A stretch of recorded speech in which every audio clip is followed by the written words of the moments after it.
لو انت مش عارف ايه اللي بيحصل حواليك في ليبيا فتعالى معايا علشان احكيلك حكاية جيراننا الليبيين. يا خبر ايه اللي بيحصل؟ هو احنا هنلاحقها منين ولا منين؟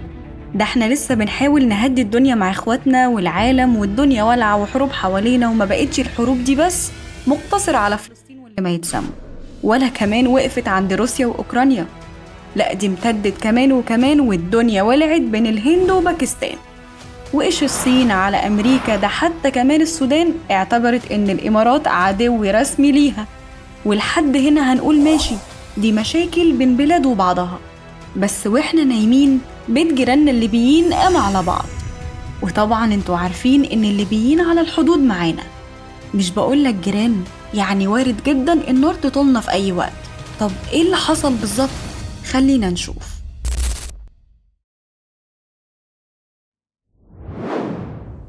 واحنا نايمين يوم الاثنين 13/5 فجر التلات، جيراننا الليبيين قاموا على بعض وهاتك يا ضرب نار، وميليشيات مسلحة وشبه حرب أهلية. واللي مش عارف يعني ايه ميليشيات، فدي مجموعة ناس عاملة نفسها جيش وبتحارب يا إما علشان مصلحتها يا إما علشان الفلوس، يعني منظمات مسلحة تابعة لأحزاب أو حركات سياسية. المهم إن احنا ما صدقنا إن الدنيا هديت في ليبيا شوية، لأنها كانت خربانة من 2011 اللي هي اتسمت بثورات الربيع العربي. بس هقولك هند بسيط كده، العركة دلوقتي قايمة بسبب شخص واحد، هو سبب كل اللي حصل، والشخص ده اسمه عبد الغني الككلي، وهشرح لك بالتفصيل مين هو وعمل ايه. بس الأول خليني أجيب لك الحكاية من ورا شوية، ونرجع لفترة ثورات الربيع العربي. فترة الربيع العربي يا طيب حصلت مع دخولنا لسنة 2011، اللي بدأت بالثورة التونسية، واللي شارت فيها بزين العابدين بن علي اللي هو رئيس تونس. وجت بعدها الثورة المصرية، واللي كانت الثورة التونسية وقتها بداية الشرارة اللي أفعلت ثورة يناير. وجم بعدنا جيراننا الليبيين اللي مسكتوش، وقامت مظاهرات واحتجاجات في ليبيا ضد القذافي ونظامه. وبالفعل نجحت ليبيا في إسقاط نظام القذافي وقيام الجمهورية الليبية بقيادة المجلس الوطني الانتقالي. بس للأسف ليبيا في الفترة دي ومع سقوط نظامها دخلت في دوامة ميليشيات، وكان في انفلات أمني كبير جدا في معظم المناطق.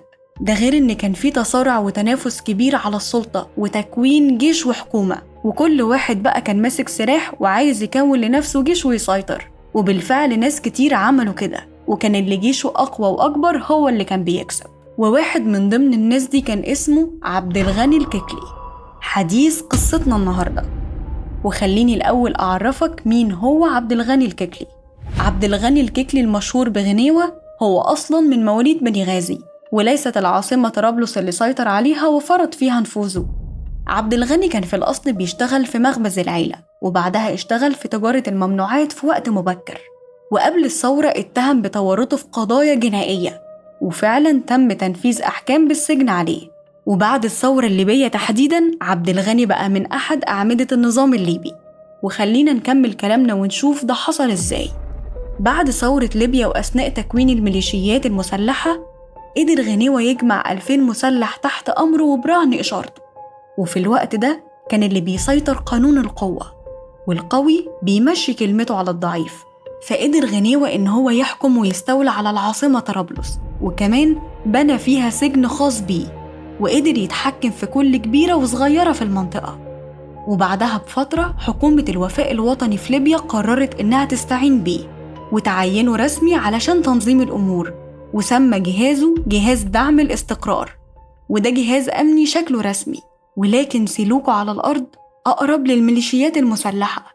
ومسك منطقة أبو سليم بإيد من حديد، وكان بيتعامل كأنه حاكم منطقة مش مسؤول أمني. وفضل بقى الوضع مستمر فترة لحد ما نفوذه زادت، وأصبح هو اللي ماسك وزارة الداخلية فعلياً. وفضلنا بقى على الحال ده لحد 2021، والسنة دي كانت سنة محورية ومهمة جداً في تاريخ غنيوة. هتقولي إزاي؟ هقولك تعال نشوف. في 2021 الككلي المشهور بغنيوة حط إيده في إيد عبد الحميد الدبيبة اللي هو رئيس حكومة الوحدة، واتفقوا إن رجالة الككلي هياخدوا مناصب حكومية استراتيجية مقابل إنه يوفر للحكومة الدعم والحماية في طرابلس.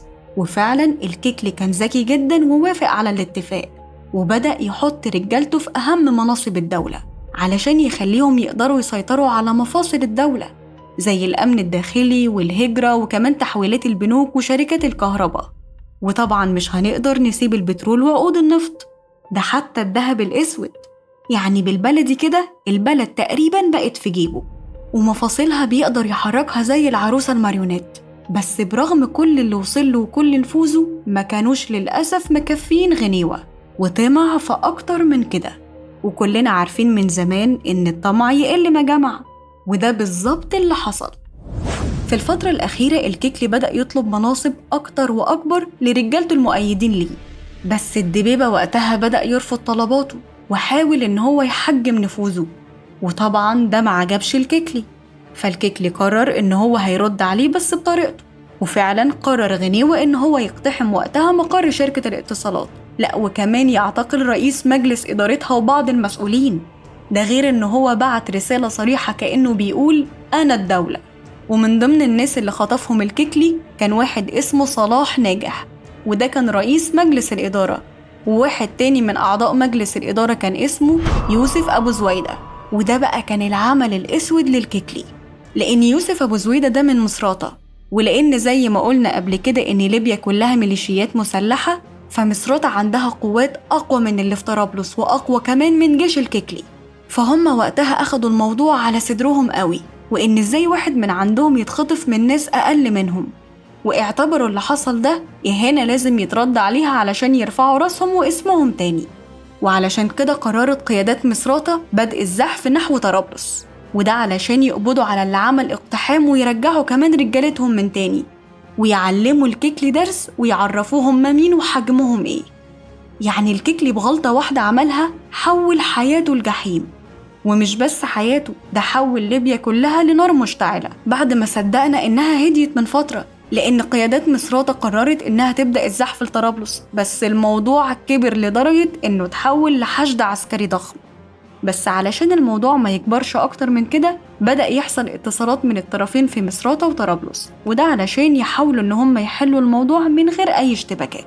وفعلا وصلوا الحل إن هم يجتمعوا سوا في قاعة التجبالي العسكرية، والاجتماع ده حضره محمود حمزة قائد اللواء 444 اللي كان له تاريخ كبير جدا، وكان واحد من ضمن المشاركين في إسقاط القذافي. بس للأسف لم تجري الأمور كما خطط له، وجاءت الرياح بما لا تشتهي السفن، وحصل العكس تماما. والاجتماع ده بدل ما يهدي الدنيا ولعت زيادة، والاجتماع اتحول لخناقة لسلاح ورصاص، وفي ثواني الكل قلب على بعضه وبدأت الاشتباكات. وما كانتش اشتباكات سلمية للأسف، دي كانت اشتباكات مسلحة وصادر عنها موت الكيكلي نفسه. وطبعا رجالته معجبهاش اللي حصل وما سكتوش وولعوا الدنيا حرفيا، وحصل اشتباكات بالأسلحة من الطرفين، ومش أي طرفين، دول من أقوى ميليشيات ليبيا. والاشتباكات دي للأسف كانت في قلب الشوارع السكنية، لدرجة إن وزارة الداخلية أعلنوا حالة الطوارئ القصوى. ده غير إن هم عطلوا الدراسة، والمستشفيات رفعت درجات الاستعداد، وأعلنوا الطوارئ والنفير العام، يعني كله يلزم بيته. فالناس حبست نفسها في البيت، والخروج كان للضرورة القصوى شديدة الأهمية، لأن اللي بيخرج ممكن ما يرجعش مرة تانية. والاشتباكات دي كانت في الهضبة وأبو سليم ومشروع الهضبة والدريبي، والمدينة تحولت لحرب عصابات. وبعد ساعات أعلنت حكومة الدبيبي سيطرتها على الوضع واستعدادت الأمن مرة تانية. بس هل فعلا الموضوع انتهى على كده؟ ولا الأزمة هتتفاقم الأيام اللي جاية، وخصوصا إن معظم ميليشيات العاصمة تقريبا كانت تبع الكيكلي، ومحدش عارف هم هيعملوا إيه بعد ما اتقتل.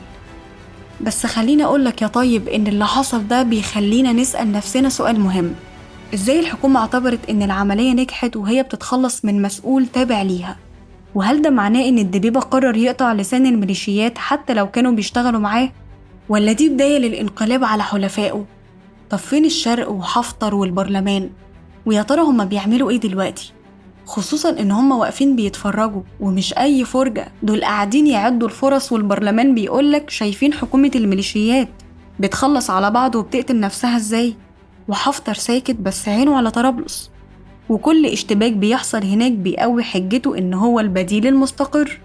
بس في الأيام الجاية أكيد هنشوف تحركات كتيرة على الساحة، وأخيرا نسأل الله السلامة لإخواتنا الليبيين. وبكده نكون وصلنا لنهاية الحلقة، وأشوفكم في فيديو جديد.